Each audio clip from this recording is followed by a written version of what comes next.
If you're new here, it's your boy, Predestined. Welcome to Daily Bread number 10, man. Number 10. First and foremost, all praises to the Most High Yahweh and His Son Yahweh Shai HaMashiach. Today, obedience causes conflict, man. Obedience has a price. I know a lot of people say obedience is better than sacrifice, which is true. But obedience comes with a price, man. It comes with a cost, man. And, anytime you come into this truth and you start studying the word and you start researching the word and the Holy Spirit starts ministering to you and the Holy Spirit starts revealing secrets of the Bible to you to the point where you understand it. It's not just a bunch of words on pages, man. You start to actually understand the word, man. You're going to have a target on your back, man. Right? Because that word is wisdom. Right? Before anything existed, there was the word. And that word separates you from the world, man. And once you start getting that word in you, you start behaving different. You start talking different. Right? You start thinking different. Right? So when you get around people, right, and you're not gossiping anymore, right? People bringing gossip to you, right? They bringing negative energy to you, right? You're not really speaking on that no more, right? People see the things that's going on in your life, and it's not triggering you. It's not making you mad, right? You might not even have a lot going on in your life, man. You might not have nothing. But they see that reassurance about yourself. They see that security within yourself, right? They see that confidence in you, right? What does it say in the book of Sirach? It says, "Be not confident in a plain way." When you see somebody, they might be living in Beverly Hills in a mansion, driving a Lamborghini, right? Got the six-pack. People know why they're confident. You might not have nothing, man. And people don't understand why you confident. Why you so sure of yourself, man. So now they got to test you, man. Now they got to figure you out, right? They did the same thing in the Bible, in Romans 28. It says it's predestined for you to be like Christ, man. So if it's predestined for you to be like Christ, what did Christ go through? Well, let's go to Isaiah 55. Was Christ a man of great grief? Was he a man of great sorrow? Did people have low esteem for him, meaning they didn't think highly of him? Was he rejected? Was he hated? Did people call him a false prophet? Did people call him a devil, man? Was he vilified? Was he hated? Did people hide their face from him?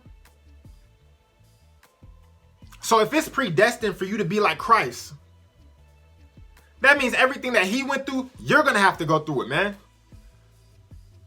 When you start reading this word, when you start studying this word, you're picking up that phone call.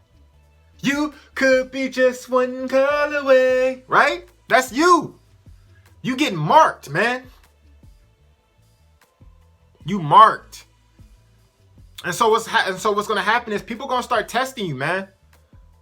How do I know this? Because they did the same thing to Christ. Right? The Pharisees, they was wearing nice clothes. They was on the street. They was preaching the word. Right? They was confident. They was sure of themselves. Here comes Christ, right? This man was 30 years old, did not have a place of his own. He was hanging around prostitutes, angry fishermen, tax collectors, and he was calling himself the Son of God. They couldn't understand why he was so confident. They even asked him, where are you getting your knowledge from? You didn't go to school. He was like, I get it from my father, man. Right? And so when they seen this, they had to test this man.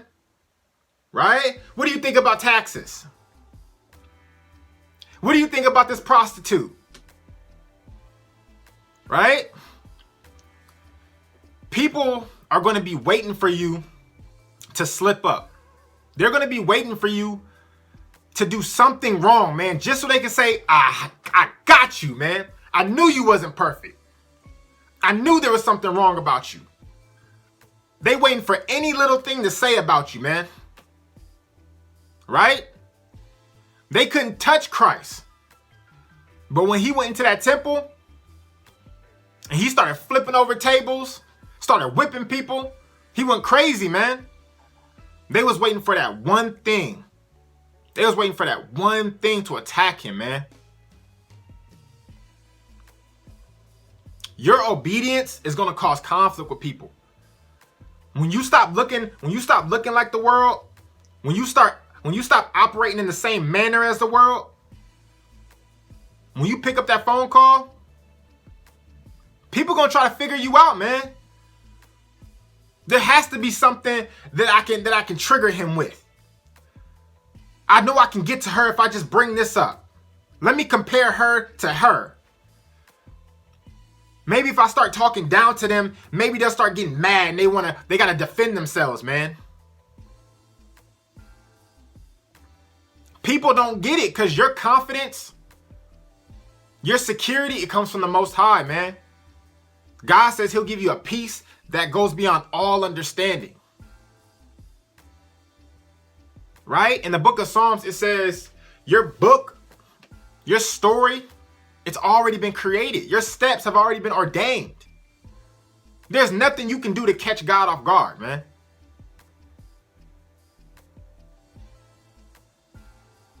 Your obedience, man, is going to cause conflict with people. At first, people probably going to think it's just a phase. Right? They probably going to think maybe in a year, maybe in a couple months or so, right? It'll be done. You'll be over this, right? I think it says this in the book of Hebrews, man. Your consistency, eventually, it's going to show people like, hey, this is real now, man. And eventually people will stop. People will leave you alone eventually. Oh, this girl is serious now. Oh, man, he got to be, man, this has been years, man. He's still up with it.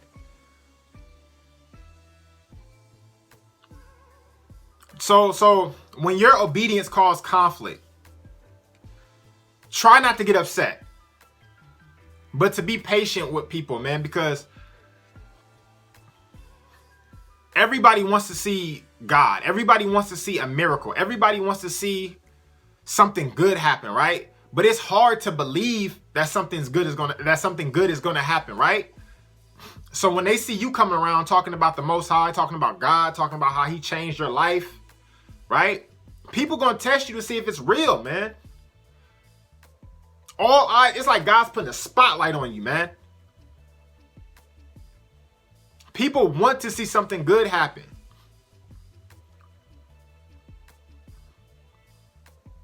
And if you watching this, that good thing is probably gonna happen through you.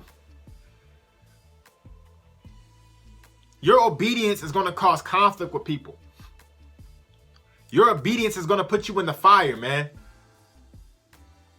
Your obedience is going to cause, it's going to cause you to have problems with people, man.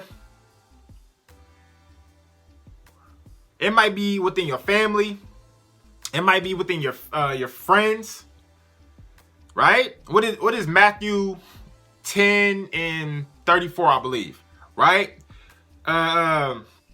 Christ himself says a man is going to be at variance with mother against daughter, father against son, father-in-law against son-in-law, mother-in-law against daughter-in-law.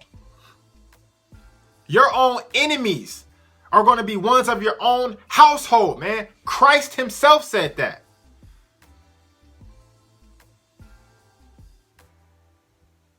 Don't be surprised when certain people come after you, man.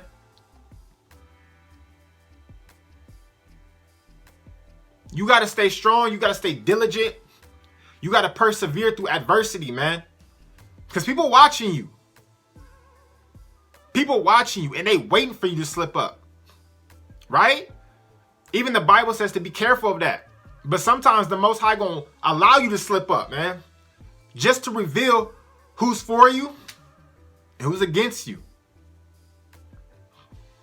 And what does the Bible say? The Bible says when the Most High reveals these things to you, get angry, but don't sin.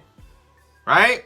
Basically, what God is saying, you can be mad, but don't do anything stupid. Relax, right? Vengeance is his.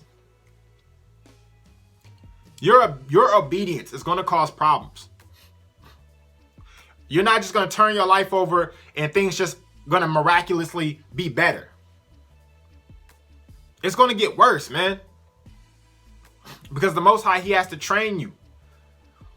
He has to bring you to a low place, right? So you can see what he sees. God, the Most High, he sits high, but he looks low. So God going to bring you to a low place so you can see what he sees.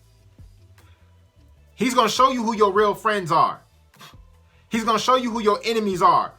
Which family members are really for you and which ones are against you. Right? He got to bring you low first before he brings you high. This is why David had to go through what he went through. Right? David was at a low place. Right? But he was just being obedient to the Most High, man. He was always in the Most High's hands, but God had to bring him to a low place first. Right? David felt stuck. He felt stagnant. He became a byword. Right? You know what a byword is? Basically, parents was telling their kids, like, hey, man, you want to be like David? You want to be running around, hiding around in caves like some punk or something? You better go clean your room. Right? His own father didn't want nothing to do with him. His own mama didn't want nothing to do with him. His brothers didn't respect him, man. He became the joke of the drunkards, right? They was roasting him, man. David was walking around here in sackcloth. You know what sackcloth is? It's like potato skin. It's hot. It's prickly. Right?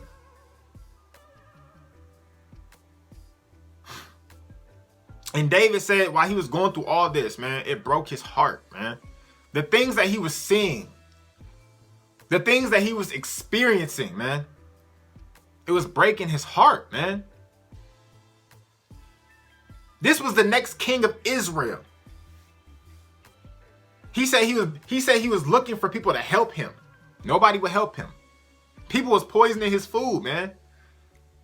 David said that he was crying so much he was crying himself to sleep, man. Go read Psalm 69.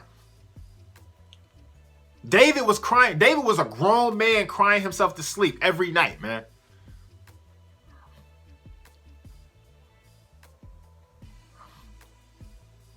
Joseph was in prison, man, crying so loud the whole palace heard him. Your obedience, yes, it's better than sacrifice, but it has a cost, man. It has a cost, man. It's always going to be worse before it gets better. You always going to look like a fool before you're a king, man. You always going to look like a fool before you a queen, man. Why? Because it's predestined for you to be like Christ. It's predestined. You have to go through what Christ went through, man.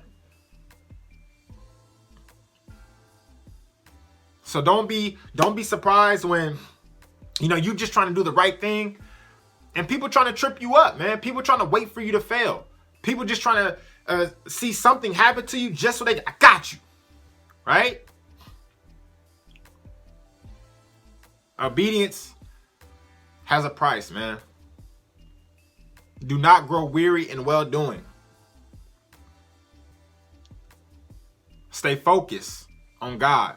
Stay focused on the Most High. Christ was able to endure the cross because of the joy that was set in front of him, man.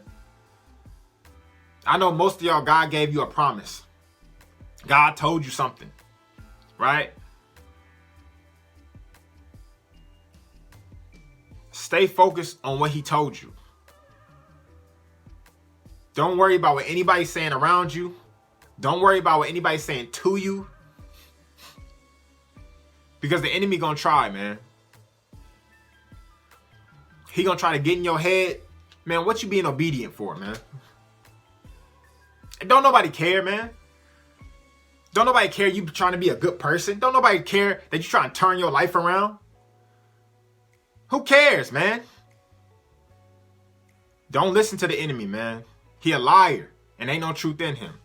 You keep being obedient. You keep doing the right thing. You keep seeking the Most High, man.